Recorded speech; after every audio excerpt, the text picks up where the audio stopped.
dalam keadaan sucinya misalnya, waktu terbatas cuma sebentar, misalnya keluar air seni dan sebagainya seperti itu, ya, apa namanya, tidak terkontrol misalnya, buang tinjanya juga demikian, hanya waktu tertentu habis buang air kecil atau besar, kemudian waktunya cuma sebentar, nah, habis itu kemudian nanti keluar lagi dan sebagainya. Nah, seperti itu boleh menjamak dan mengkosor sholatnya seperti musafir, seperti itu.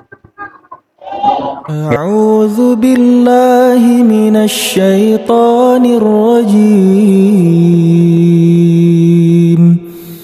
بسم الله الرحمن الرحيم Assalamualaikum warahmatullahi wabarakatuh. Alhamdulillah alamin wa bihi nasta'inu ala amuri dunya waddin.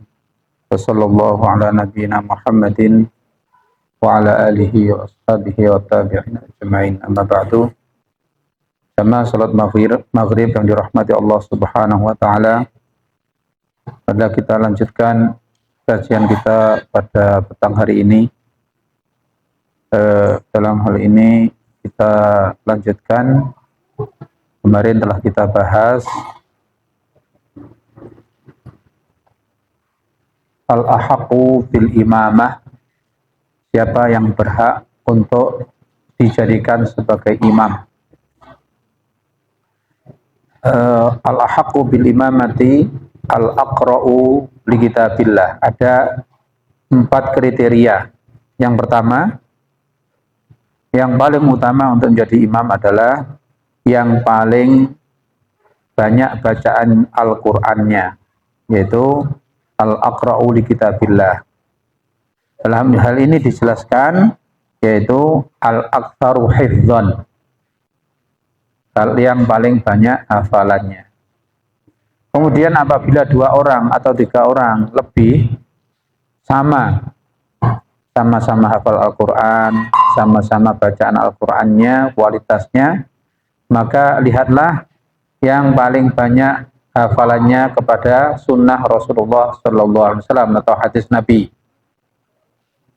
Apabila sama, yang kedua yaitu hadis Nabi. Kemudian yang ketiga, fa inistawau fal aqdamu hijratan, yang paling dulu hijrahnya. Ini konteksnya pada zaman Nabi, orang yang paling duluan hijrahnya. Kemudian yang keempat, apabila mereka sama atau hal itu tidak ada, seperti sekarang kan sudah ada ya, hijrah bagaimana para sahabat dulu. Fa inistawau fal aktsaru sinnan, baru yang keempat yaitu umurnya. Jadi faktor umur itu bukan yang utama di dalam memilih sebagai imam, tetapi bahkan yang terakhir di sini. Yang paling bacaan Al-Qur'annya lebih banyak, lebih baik, lebih bagus, nah itu lebih diutamakan untuk menjadi imam. Kemudian man tasihhu imamatuhum, siapa yang boleh, yang sah untuk menjadikan imam. Ini ada banyak kriteria, diantaranya tasihhu imamatu sobiyyi al-mumayyiz. Kalau sama anak-anak misalnya di sekolahan SD misalnya, atau sekolahan SMP, tidak ada gurunya atau tidak ada yang dewasa, mana yang lebih berhak? Maka di sini kaidah yang tadi, yang paling bacaan Al-Qur'annya paling baik. Kemudian ada anak SD, anak SMP, itu sama-sama masih anak-anak. Yang paling berhak yang mana?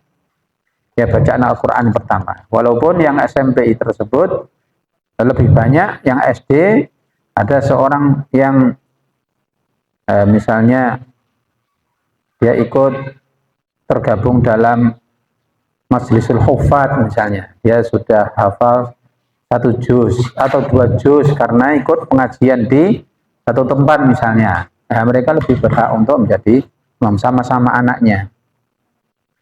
Nah, terus kemudian apabila ada anak yang sudah dewasa, kebanyakan orang dewasa, kemudian anak SD atau anak SMP, ya masih mumayyiz, mumayyiz itu kurang lebih puber, masa puber. Bagaimana? Apakah mereka anak puber ini hafizul Quran? Sekolah di SD yang mengajarkan tahfidzul Quran dan sudah hafal Al-Quran. Yang lain dewasa, bagaimana? Nah, asalkan dia sudah mencukupi persyaratan untuk mumayyiz itu puber ya, sudah mulai peralihan dari anak-anak ke dewasa. Maka lebih berhak mereka apabila tidak ada yang hafal Al-Quran atau yang tidak membandingi hafalannya, maka anak tersebut lebih berhak untuk menjadi imam. Nah, terus kemudian ini sebagai pertimbangan dalam menempatkan dia sebagai imam tetap atau imam yang katakanlah sudah dekat dengan masjid misalnya. Selama dia ada di situ, maka dia berhak untuk menjadi imamnya, walaupun yang lain itu dewasa. Nah, terus bagaimana kalau ada menjadi imam tetap? Nah, kalau imam tetap, yang lain lagi. Ini harus ada variabel penentuannya, itu ada lagi. Misalnya, ya dicari yang sudah dewasa, yang bacaan Al-Qur'annya lebih baik. Gitu. Kemudian al-a'ma.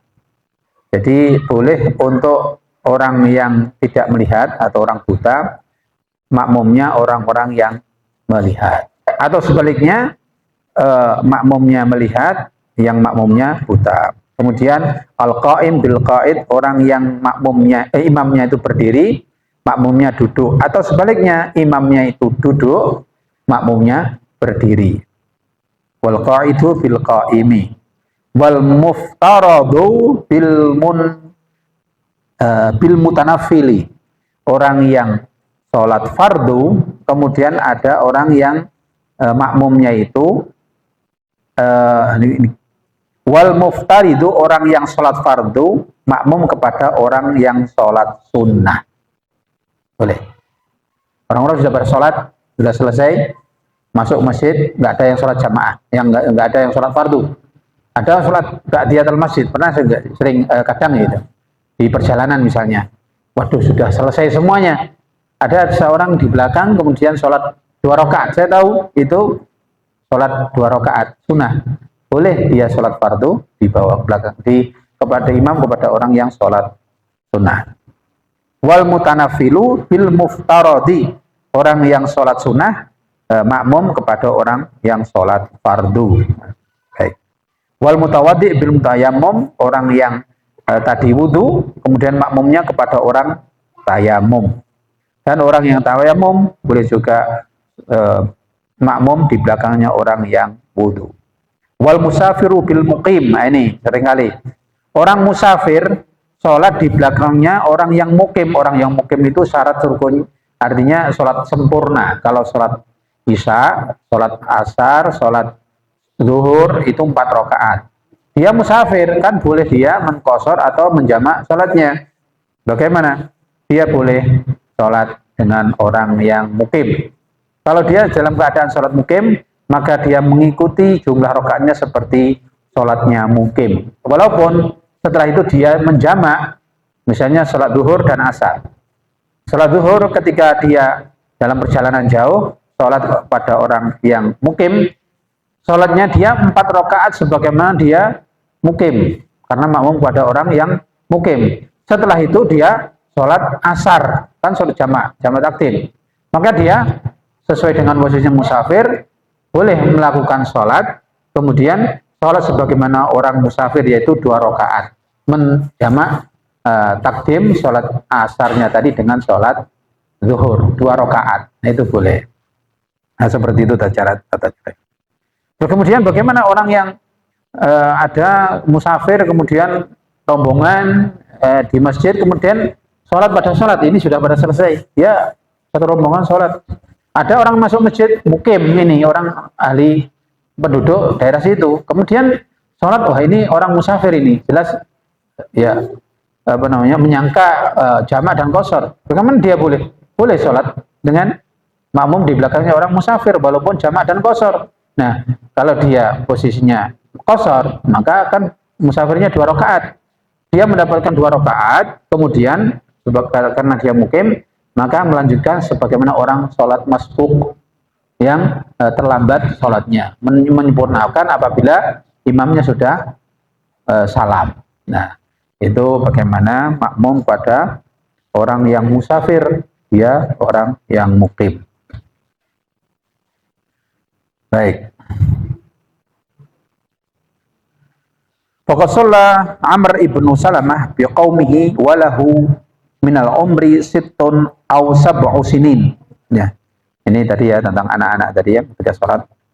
Wastakhlafa Rasulullah sallallahu alaihi wasallam ibna Ummi Maktum alal Madinah marrataini yusalli bihim wa huwa a'ma. Nah, ini orang yang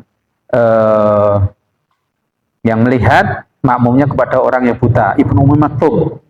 Ya, ini juga muadzinnya Nabi Muhammad sallallahu alaihi wasallam. Pernah ditinggalkan di Madinah sampai 2 kali, kemudian Ibnu Ummi Maktum ini menjadi imamnya orang-orang sholat pada waktu itu.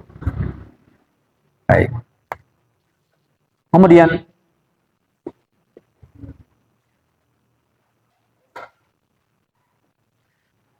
wa idza shalla al-musafiru khalfal muqim ata as-salata arba'an walau adraka ma'hu aqallu min rak'atin. Fa Ibnu Abbasin annahu su'ila. Nah, ma balul musafiru yusalli rak'ataini idza infarada wa arba'an idza tamma bimuqimin. Bagaimana ya orang musafir tersebut? Ketika Abdullah Ibnu Abbas ditanya, bagaimana orang-orang musafir ketika sendirian, musafir lah, sholat 2 rakaat. Tetapi apabila makmum kepada orang yang mukim, maka dia sholat 4 rakaat. Faqala Abdullah Ibnu Abbas mengatakan, tilka sunnah. Itulah sunnahnya Nabi Muhammad sallallahu alaihi wasallam. Dalam sebuah lafaz yang lain, wa fi lafdin annahu qala lahu Musa ibnu Salamah.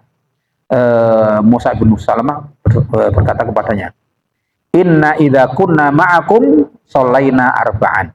Apabila kami bersama dengan kalian sama-sama musafir, kami sholat 4 rakaat. Wa idza raja'na shallaina rak'ataini. Apabila kami kembali dengan kelompok kami ketika musafir sama musafir, kami sholat 2 rakaat. Ya, artinya dikosor sholatnya. Wa qala tilka sunnatu Abil Qasim, seperti itulah sunnahnya bapaknya Qasim, yaitu Nabi Muhammad sallallahu alaihi wasallam. Putra pertama beliau itu namanya Qasim, tapi meninggal masih kecil. Maka disebut dengan Abu Qasim. Man la tasihhu imamatuhum, yang tidak sah imamnya kepada mereka, yaitu la tasihhu imamatal ma'dzuri bi sahihin, orang-orang yang uzur kepada orang yang tidak uzur.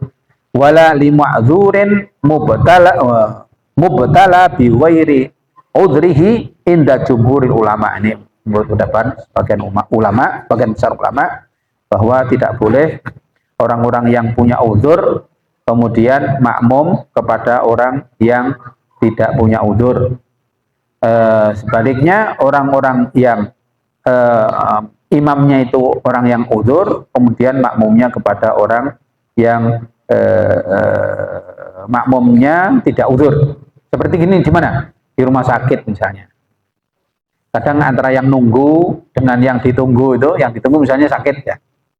Nah, karena yang ditunggu ini orang tuanya dan dia habis dioperasi misalnya, belepotan darah. Nah, ini orang-orang yang uzur. Karena dia boleh sholat dalam keadaan membawa najisnya, karena uzur ya. Kemudian karena anak-anak itu, kemudian dia ingin mendapatkan fadilahnya jamaah. Nah, supaya orang tuanya dapat jamaah juga. Nah, hal seperti ini menurut jumhur ulama tidak diperkenankan. Jadi yang anaknya atau anggota keluarga siapa saja, bukan antara hubungan anak dengan orang tua, tapi misalnya di rumah sakit seperti itu. Sebaiknya yang tidak punya uzur sholat di masjid atau bermakmum kepada orang yang tidak uzur. Nah, seperti itu. Kan terus kemudian juga sholatnya uzur diantaranya kan ya tadi pagi saya ada teman yang sakit di rumah sakit ini, rumah sakit Unmu. Saya datang sudah habis subuh tapi masih salat subuh di masjid rumah sakit. Habis sholat terus saya masuk ke kamarnya. Dia tidur. Diamkan sebentar. Terus itu tahu saya datang terus dia bangun sendirian ya. Nah, seperti ini dia kan sholatnya juga nggak bisa berdiri sempurna. Nah, terus kemudian ada bekas operasi dan seperti itu uzur. Nah, seperti itu menurut jumhur ulama supaya mereka sholat sebagaimana keadaan uzur semampu dia. Sholatnya ya rebahan, terus kemudian dinaikkan ke atas, sehingga sholatnya tidak sempurna. Rukuknya juga pakai isyarat, kemudian sujudnya juga demikian. Ini kan uzur seperti itu. Batasannya kurang lebih seperti itu. Kemudian yang ke-14, tadi yang ke-13, la tasihhu imamatuhum. Yang ke-14, istihbabu imamil mar'ah linisa. Boleh bagaimana perempuan makmum pada perempuan ini. Faqad kana Aisyah radhiyallahu anha ta'ummun nasa wa taqifu ma'ahunna fis shaffi. Wanita ketika sholat jamaah dengan wanita boleh salah satunya jadi imamnya. Caranya bagaimana? Shafnya bersejajar. Antara yang imam dengan makmumnya satu shaf. Itu caranya seperti itu. Wa kanat Ummu Salamah taf'aluhu. Ummu Salamah istri Rasulullah SAW juga demikian. Wa ja'ala Rasulullah SAW li Ummi Waraqah mu'adzinan. Ada wanita anggota keluarganya Ummu Salamah untuk mengadzani ya di rumahnya itu aja. Artinya membaca iqamah paling tidak. Summa yu'adzinu laha wa amaraha anta umma ahla dariha fil faraidi, supaya mengimami anggota keluarganya yang perempuan juga yaitu sholat fardu. Imamatur rajuli an-nisa boleh, jadi laki-laki menjadi imamnya perempuan boleh. Yang kemudian karahatu imamatil fasiqi wal mubtadi'. Ini dalam masyarakat sosial terjadi sering kali. Makruhnya imamnya itu yang ahli fasik, orang diketahui dengan jelas melakukan dosa besar. Misalnya minum khamr. Tahu tadi malam dia minum khamr sampai mabuk atau enggak mabuk ya, minum khamr, kemudian subuhnya datang ke masjid karena dia tokoh atau pengaruh dan sebagainya. Kemudian, tadi malam dia datang ke situ dan minum khamr, loh, sekarang kok jadi imam. Nah, seperti itu bagaimana? Nah, ini bukan aja itu aja, misalnya seorang yang sudah biasa datang ke punden misalnya, punden itu. Terus kemudian membawa sesaji, itu jelas kalau dia tahu sendiri dia orang yang melakukan dosa besar seperti itu, bagaimana kok jadi imam? Saya sudah ketemu di masjid itu, bagaimana ya? Baik. Rawal Bukhari anna Ibnu Umar kana yusalli khalfal Hajjaj. Abdullah ibnu Umar sholat di belakangnya Hajjaj. Hajjaj ini ada yang ceritakan minum khamr. Kemudian ini panglima perang dan gubernur di Irak sana pada zamannya Yazid. Yazid itu putranya Muawiyah, khalifah setelah Ali bin Abi Thalib. Kemudian dia putra mahkota, kemudian diangkat menjadi khalifah. Hajjaj itu terkenal dengan sisi negatifnya, walaupun punya jasa yang besar juga ya. Kemudian Abdullah ibnu Umar sholat di belakangnya Hajjaj. Wa Muslim anna Aba Sa'id al-Khudri sholat khalfal Marwan sholat al-Id. Waktu sholat Id, Marwan itu khalifah pada waktu itu, Bani Umayyah, menjadi imam sholat Id dan juga khotibnya biasanya gitu. Pada zaman itu imam itu imam masjid, imamnya sholat juga khalifah.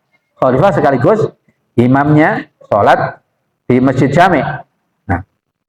Nah, ini Sa'id Al-Khudri sholat id di belakangnya Marwan Ibnul Hakam. Wa sholat Ibnu Mas'ud khalfal Walid Ibnu Uqbah Ibnu Abi Mu'aid wa qad kana yashrabu khamran.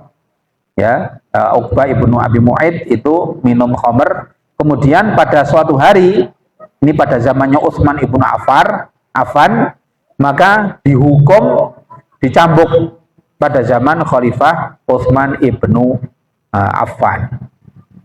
Wa kana sahabatu wa tabi'una yusalluna khalfa Ibnu Abi Ubaid wa kana muttahaman bil ilhadi wa da'iyan ila dhalal.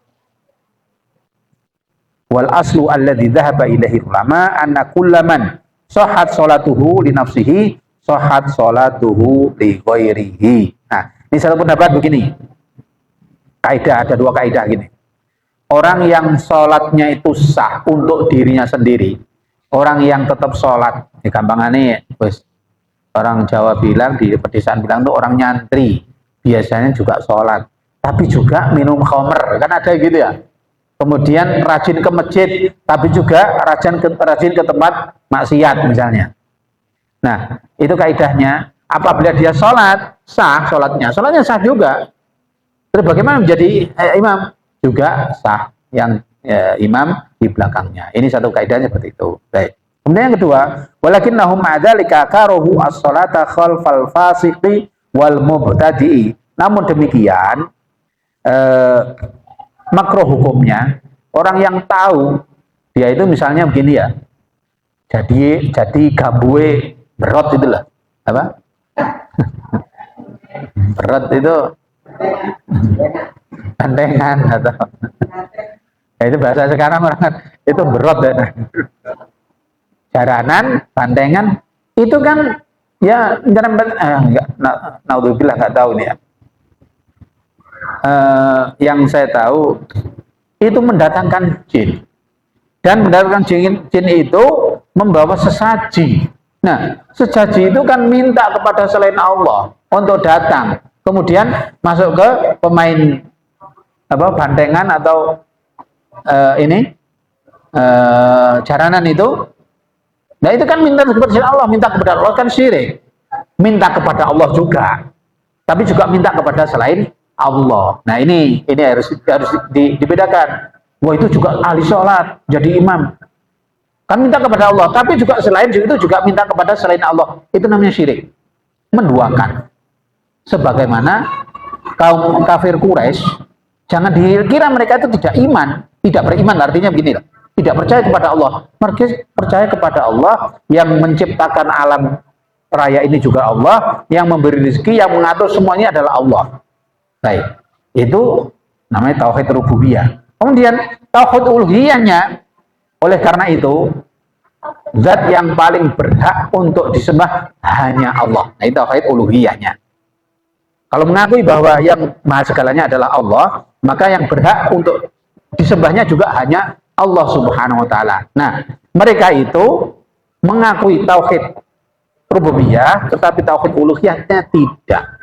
Mereka itu minta kepada Allah dan juga minta kepada selain Allah. Itulah dalam surat Al-Fatihah, iyyaka na'budu wa iyyaka nasta'in. Jadi hanya kepadamulah aku menyembah dan hanya kepadamulah aku menyembah, memberi persembahan. Nah, orang-orang yang berot itu ya, itu kalau membawa sesaji kemudian minta supaya datang dan nyusup ke ini pemainan kemudian kesurupan. Nah, itu seperti itu sudah sebagaimana orang-orang yang dilakukan kafir Quraisy pada zaman Nabi Muhammad SAW. Kalau tahu seperti itu, ya hukumnya makruh bagi kita. Nah, masyarakat seperti Indonesia sulit. Artinya sulit begini. Saya dekat masjid, tapi sing imami kok bacaan Al-Qur'annya salah, jelas-jelas nggak mau diingatkan udah. Ya, saya di Bapak Ansan juga demikian. Terus, nah ini bagaimana? Ini kembali kepada ini. Ada kaidah yang mengatakan hablum minallah wa hablun minan nas. Tapi ini panjang nanti anunya, apa namanya? Berkaitan dengan kajian ini, kajian irisannya dengan tauhid ya. Tapi masyarakat sosialnya sangat kental di situ. Ya. Hubungan dengan Allah, hubungan dengan manusia. Ayatnya juga sangat tegas di situ. Ya. Nah, nanti mungkin ini ya, berkaitan itu, berkaitan dengan sholat makmum di belakangnya orang seperti itu, bagaimana ya sebaiknya begini, makruh hukumnya. Kalau bisa sholatlah di belakang orang yang walaupun masjidnya agak jauh misalnya. Sekarang juga dilematis ya, di masjidnya agak jauh, terus kemudian sholat ke sana, terus ya walaupun sah ya, walaupun sah sholat di belakangnya orang ahli bid'ah atau ahli fasik atau dosa besar. Kalau kepaksa banget sholat di situ nggak apa-apa. Kalau masih bisa sholat di masjid yang lebih baik atau lebih ini yang apa namanya dijaga, syarat hukumnya dijaga, lebih baik kita sholat di situ. Baik. Kalau dari Bebaan ke Sang Surya terlalu jauh. Baik. Jawazul mufaraqatul imam li udhrin. Baik, ini ya dua kaidah tadi ya. Kalau terpaksa ya nggak apa-apa ya, nggak batal lah. Tidak batal. Baik. Jawazul mufaraqatul imam li udhrin. Nah, boleh. Gini. Ini kalau terjadi ya misalnya boleh memisahkan ketika sholat pada imam ya, ketika sedang sholat makmumnya di belakang, terus kemudian karena uzur dia boleh kemudian dapat 2 rakaat pulang 2 rakaat misalnya, terus mufaraqah langsung menyempurnakan 2 rakaat misalnya. Ya juzu liman dakhala sholat ma'al imami ayakhruja minha biniyatil mufaraqati wa yutimmuha wahdahu idza atalal imamu as-sholat. Nah, ini jelas di sini sebutkan. Kalau imamnya itu panjang banyaknya surat Al-Baqarah yang dibaca, yang di belakang ini karena ada udzur, ya, maka boleh sholat sendiri. Wa ilhaqu bihadhihi surati hudutsu maradin aw khaufi daya'in aw khaufu daya'i malin aw talafihi aw fawatu rifqatin aw husuli ghalabati naumin wa nahwi dzalika. Ya. Pertama, karena dia nggak kuat berdiri, nggak punya lama-lama, maka dia kemudian boleh sholat sendirian walaupun sudah 2 rakaat. Pertama, karena sakit atau khawatir nanti misalnya ninggal sepeda motornya jauh dan di situ kurang aman misalnya. Waduh, naik lama-lama nanti bisa, atau punya toko atau ini, waduh tadi nggak ditutup, ternyata ketika sholat di masjid tersebut kok sholatnya apa, imamnya yang dibaca surat Ali Imran misalnya, waduh nanti keburu nggak aman. Kemudian atau rusaknya barangnya atau kehilangan ini apa namanya teman gini ya, dia di pasar bawa istrinya, nah anu ya udah sholat duhur, tak sholat dulu di masjid, yang dibaca ternyata sholat apa namanya panjang, waduh nanti nunggu di sana, waduh kelamaan nunggu atau yang jelas terjadi udzur dah, maka dia sholat sendiri boleh. Atau sampai ini yang terakhir, karena ngantuk misalnya, bacaan yang dibaca ini ya, dia nggak tahu, mungkin masuk ke masjid tersebut ternyata di situ ada pondok atau dia ada program tahfidz misalnya, yang baca hafizul Quran, yang makmumnya murid-muridnya, nah, yang dibaca itu panjang sekali misalnya, nah seperti itu, aduh, ngantuk misalnya nggak kuat, nah itu boleh. Nah ini yang diriwayatkan oleh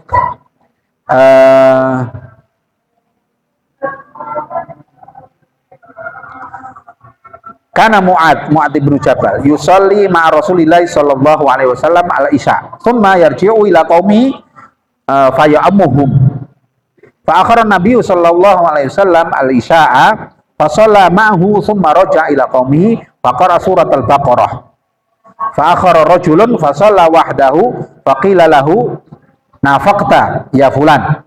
Ini sampai Mu'ad itu dituduh munafik kamu ini.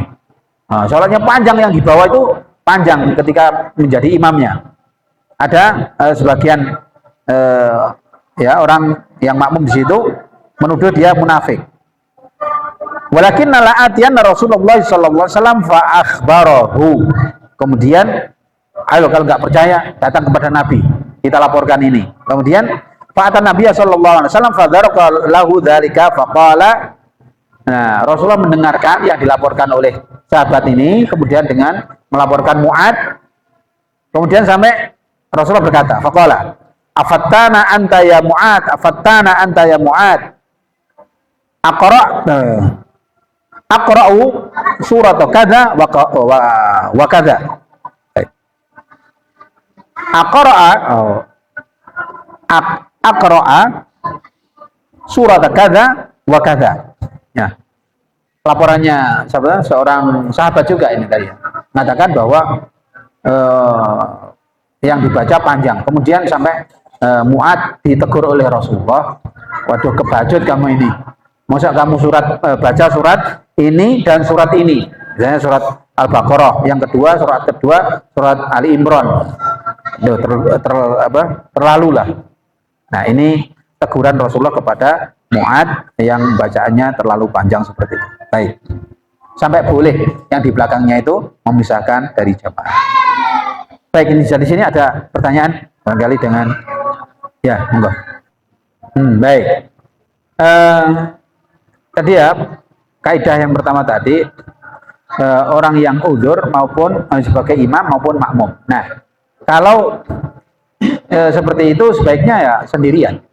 Ya, sendiri. Kalau jelas nggak sempurna kan, hadapnya juga nggak ke kiblat. Ya. Apalagi itu kemudian jadikan makmum. Nah, yang makmumnya jadikan imam ya, nggak boleh. Terus kemudian yang makmum kan bisa ya sholat di situ tapi menghadap ke kiblat, berdiri, rukuk, sujud sempurna. Nah, seperti itu.